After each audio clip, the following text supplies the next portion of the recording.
is Super, weekdays at 3 o'clock on Fox City 3.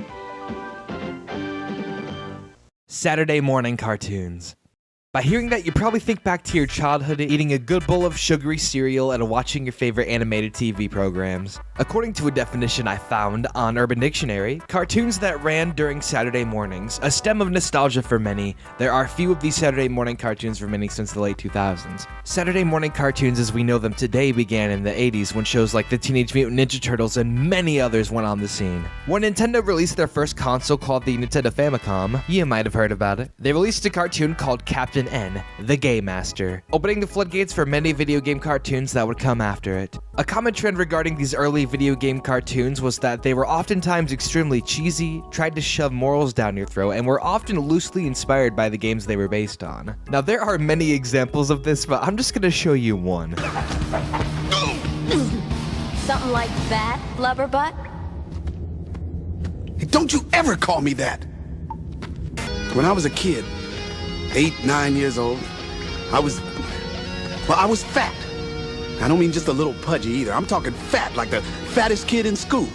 That's big. Yeah.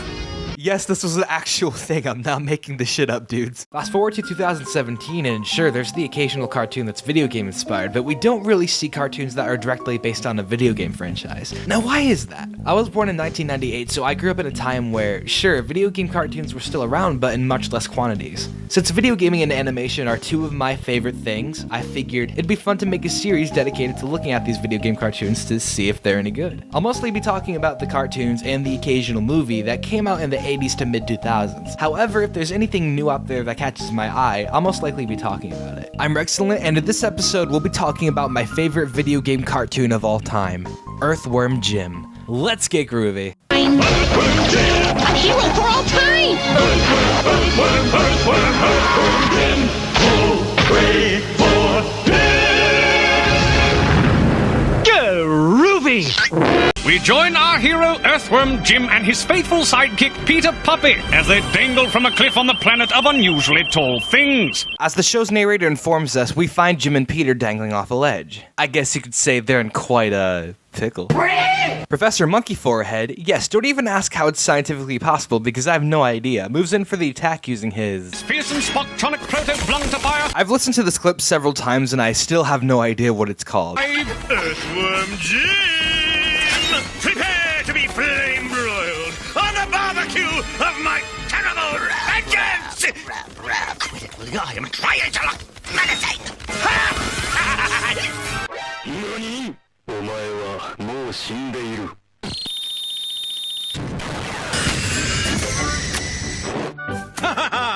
Good work, my five-fingered chum. Four-finger Jim? What do you think you are, some kind of freak? Their victory is short-lived as Jim steps on Peter's foot, accidentally turning him into this hulking beast. Nice, doggy.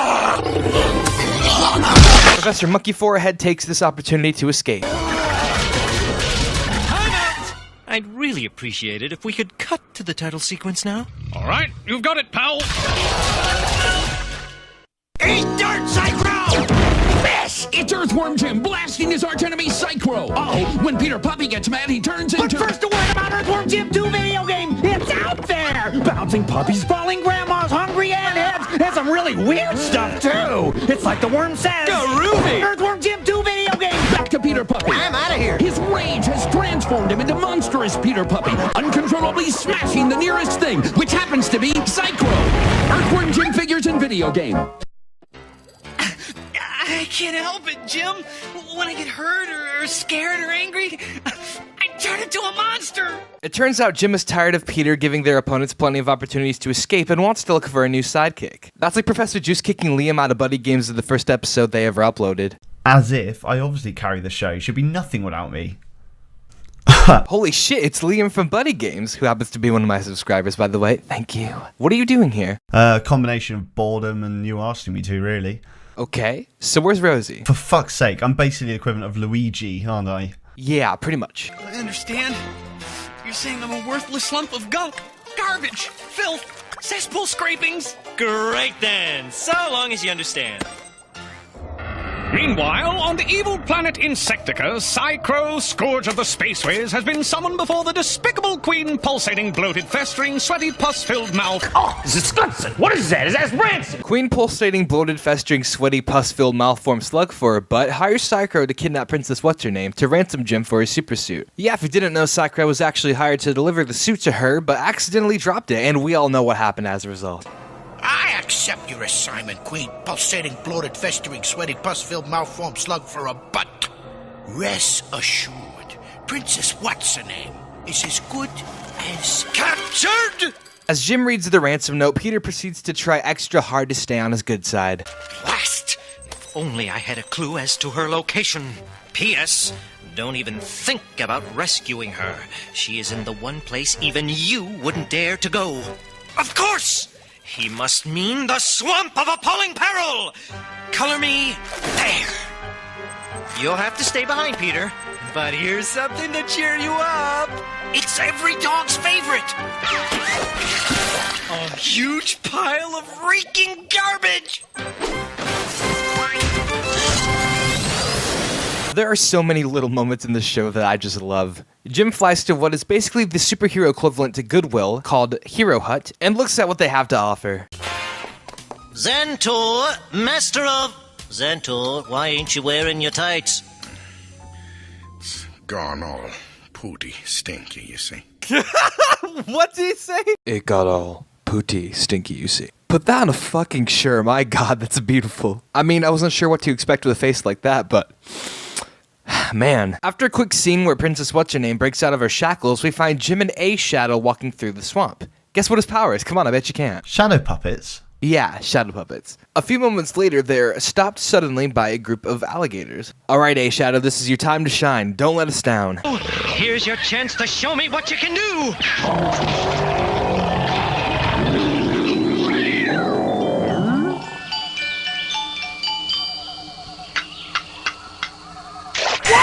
Take it down with one hit! Jim deals with them easily, but is stopped by Mama Gator. Sonic alligator? You'd be the Mama Gator, am I right? Oh, the horror, the humanity, and other big H words! He's gonna get swallowed by the alligator, isn't he? Well, that's it. Roll credits.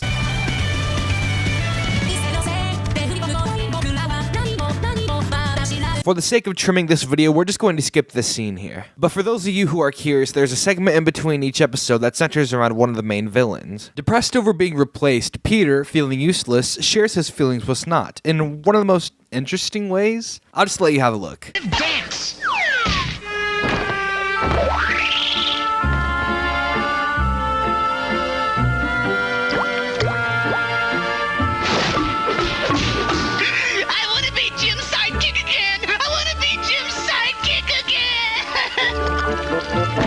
It's okay, Peter. Everyone does that when they're depressed. Right, guys? No? Only me?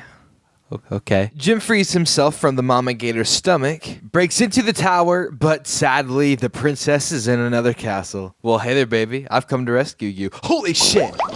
And so, Jim uses his 4 hyper-intelligent brains to locate the most dangerous places in the galaxy. Ha! Maybe Psychro meant this place. Jim goes from sidekick to sidekick as he explores different worlds in search for the princess, but like last time with no luck.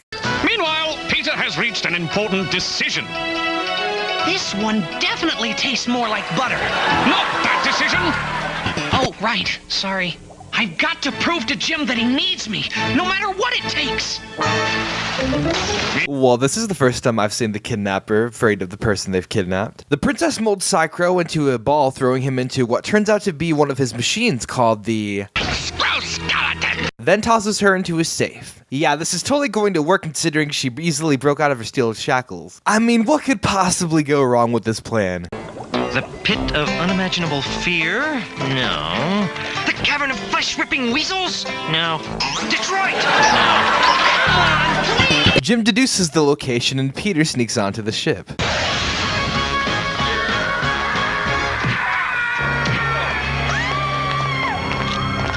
Oh look, a new sidekick. I wonder what he does. And I have my answer. I also immediately regret my decision. control tower. Well, that's just typical. They're never around when you need them. Look! Jim walks into the hotel and demands an answer from the man behind the counter, makes his way up to the top, and finally makes it to the dungeon. The sidekick uses his power? But as expected, it doesn't end well. Plan A, senseless violence. Okay, muchacho, eat dirt! This is brand new, you know. If you think it, I'm gonna be frightfully baked. Plan B, senseless terror. During the chase, Peter Puppy decides to show himself. Hey, puppy, I must abandon my evil plan, lest he destroy my very self. You understand it was sarcasm, right? Let you hurt Jim. With the help of Peter, they save the day. Jim realizes the error of his ways and makes Peter his sidekick again. Okay, why am I making so much emphasis on the P sounds? Thought you'd never beat that stupid bird. Wanna go for a pizza? My dessert trolley of joy. Again, I have rescued you from the clutches of evil with the help of my fine sidekick, Peter. Rescued? Whoa, whoa, whoa. I got out of that chamber myself, pal. Rest assured, with Earthworm Jim as your protector, nothing in the universe shall ever harm you! With the possible exception of a cow.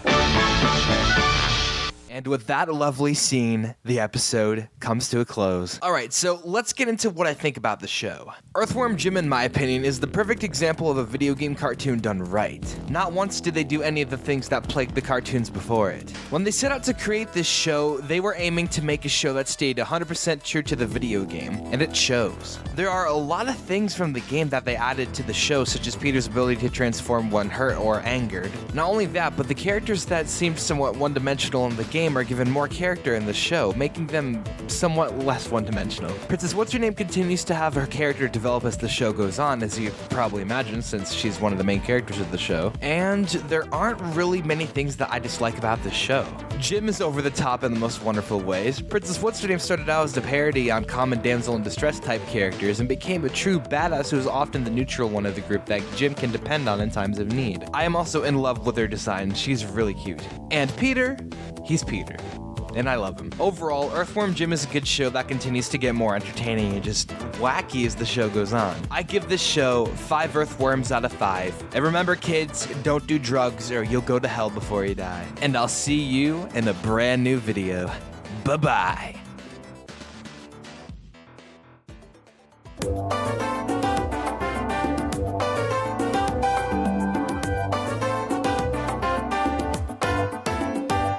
It's something unpredictable, but in the end it's right. I hope you had the time of your life. It's something unpredictable, but in the end it's right. I hope you had the time of your life.